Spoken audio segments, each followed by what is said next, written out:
Hey, what's going on, Fit Fam? Coach Casey here. And today, what I want to talk to you about is the concept of are we being tested?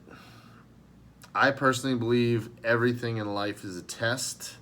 But this all sparked from, I remembered one of my favorite quotes, and it's from a movie called Return to Me, which is not, maybe you've seen it. It's a good movie. It's a love story. And David Duchovny and Mimi Driver. But in that movie, Mimi Driver, I think that's her name. Her grandfather says to her, "In this life, the greatest gift you were given is your character, and that's the thing that's going to be tested the most."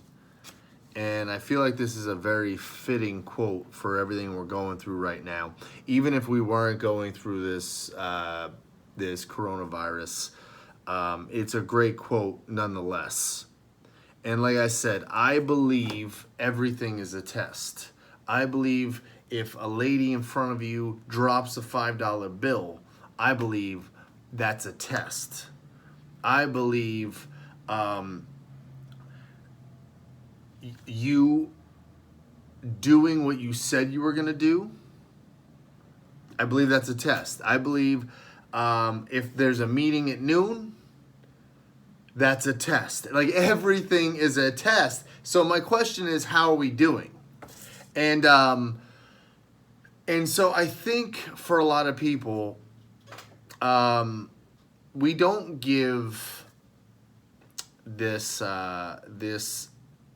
pulling force a name.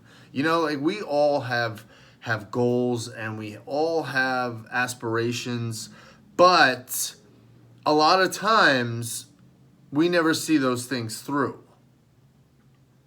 And what I want to tell you is there's a couple books I've read, and along with that quote, that kind of molded my whole thought on this is like, it's not me. I'm being tested. So one of the books I absolutely love is The War of Art by Steve Pressfield. And this is what he calls the resistance. Yeah, and what the resistance is it's this, the minute you like have a goal, all of a sudden this thing comes alive. And it's like whole purpose is to stop you from achieving that goal. And so if you start looking at it like this, like it's not you. It's this outside force, which is usually internal. It's not you, it's this opposing force, the yin to your yang, that's trying to stop you from doing things. There's another saying that the goal is never the goal. The goal is overcoming the obstacles to the goal. Because once you've done it once, you can always do it again. You know what those obstacles are. Nothing's ever new twice, right? Everything's only new once. So if you're trying something for the first time, there's only one first time. And then you know how to navigate it the next time because it's not new anymore.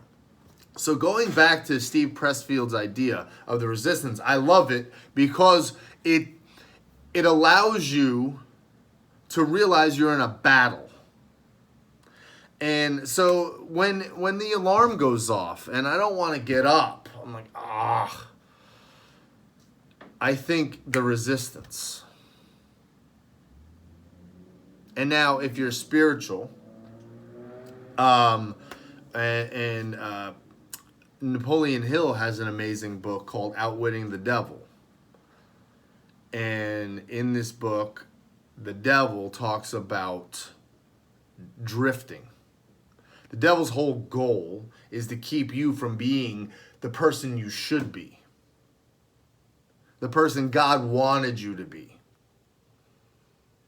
And so the devil's job is to get you to drift very similar to Steve Pressfield's resistance. The whole idea of either the devil or the resistance is to get you not to do the things you should do, because then you would become the person you should be. So this if you really think about it, it helps me a lot. It helps me a lot because when I don't want to get up, I'm a competitive person. And if I'm doing it, if I'm doing it for me, I could talk myself out of like getting up at that alarm. But knowing that some outside force is trying to stop me, you're not going to stop me. I will run through you. But if I'm doing it for me, I might just hit that snooze button. I might just turn that alarm off. But when it's somebody trying to stop me or something trying to stop me, now all of a sudden it turns on my competitive juices. So in Steve Pressfield's book, he talks about none of us ever say, I don't want to create, or I'm not going to create my symphony. What the resistance makes us do is, I'll create my symphony, but I'll start tomorrow. So how many times do we do that? How many times do we say, you know what, I'm going to start getting in shape, I'm going to start eating right tomorrow. You know what, I'm going to start reading, I'm going to start doing more with my family tomorrow. And then guess what? Or Monday. Monday is always the very popular time to start, right? Monday. And then Monday comes and we're going to start next Monday and next Monday and next Monday. And all of a sudden you're making the same New Year's resolutions that you made last year, the next year. So guys, this is what I want you to take from this video is it's not you. You're not lazy. You don't procrastinate. It's the resistance. If you're spiritual, it's the devil. It's an outside force trying to prevent you from becoming who you should be. So that's what I want you to take from this. So look at things a little differently. When you want to go in that cupboard and you want to eat those snacks because you got that urge, that's not you. Because you said you wanted to get in shape. That's the resistance. That's the devil. So here, I want you guys to think that way. I want you guys to start thinking about those things, the tomorrows, the I'll do it laters, I said I wanted to be fit. I said I'm going to eat a certain way, but I have those cravings. We all get those cravings. Are those cravings us or are they the resistance? So guys, notice when you have those things. The devil, the resistance, whatever you want to call it. Notice when that starts calling and that starts screaming in your ear, you start feeling it. And then remember that it's trying to stop you. It's trying to stop you from being who you should be, who you were intended to be. All right, guys, take care, and I'll talk to you soon.